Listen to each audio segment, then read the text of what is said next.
Search for alleged war criminals has netted another suspect, thanks to a Sun News viewer.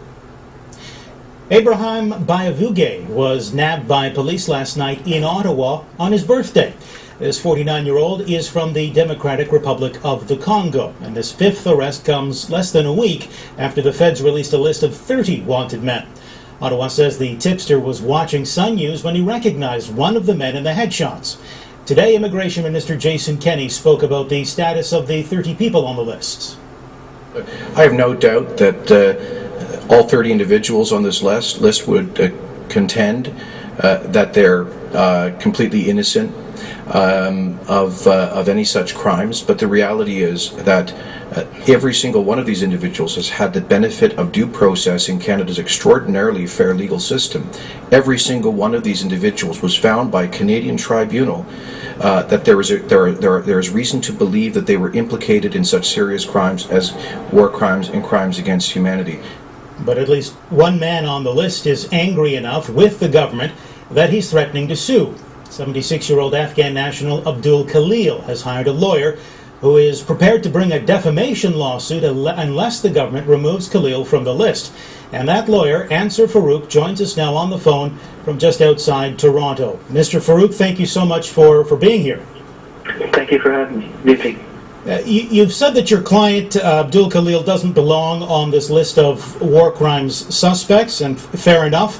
Why doesn't he just come forward to clear his name? Well, the due process that we heard about entails that if there is something that the government believes is improperly done by him, then have them provide the evidence that they claim they have, and we move forward from there. As far as we're concerned at this point, the government knows information that they have not yet divulged, particularly as it relates to my client. And it's being disingenuous with the public as it relates to my client issues.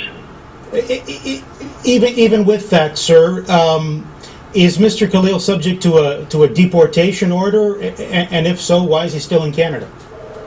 Well, I'm not going to make comment on whereabouts of Mr. Khalil.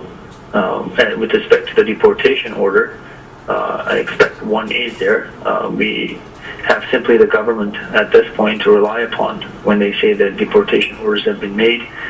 Certainly I have not seen those materials as of yet, but if we are not given the appropriate response that we have asked for in time, we will move this process along to seek the necessary documentation to verify what the government is in fact saying about my client. What I can say is that, as I said earlier, the government is being disingenuous when it relates to my client. They ought to have in their possession a lot more knowledge that is being communicated to the public. Yeah, well, they haven't spoken about specific charges that he may face, but even if he does face charges, he doesn't face charges here, he faces charges abroad. Well, they haven't said, in fact, what, if any, charges he's going to face. Our contention is if you're going to go around labeling people as war criminals, then you better be able to back that up. This is not a title that one can live with, especially if you have family members who happen to be in Canada and who have to then face this on a day-to-day basis from members of the public. Now, your client is 76 years old. He's from Afghanistan.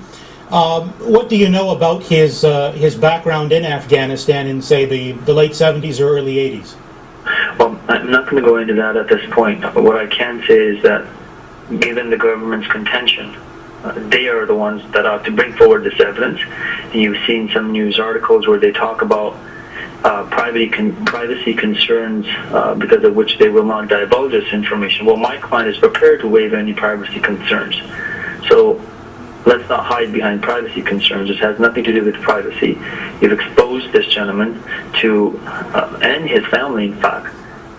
So now I'll come forward and provide this information. If the government doesn't come back with it, then we will take the necessary steps to force them to provide this information.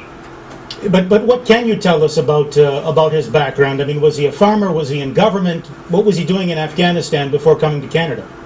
Well, he is from Afghanistan, so at this point, I don't want to get into those issues. I want to see if the government, our position quite simply is this: we've issued at this point a defamation notice, And if the government then goes ahead and removes him from this list or offers an explanation to us and not just labels him with all the rest, then we will move back. But subject to what they do, we'll go from there. So they need to deal with this, and they need to provide us an explanation of why he's been joined with these other 29 of whom. All right, Mr. Farooq, I appreciate your time. Thank you. Thank you very much. Bye now.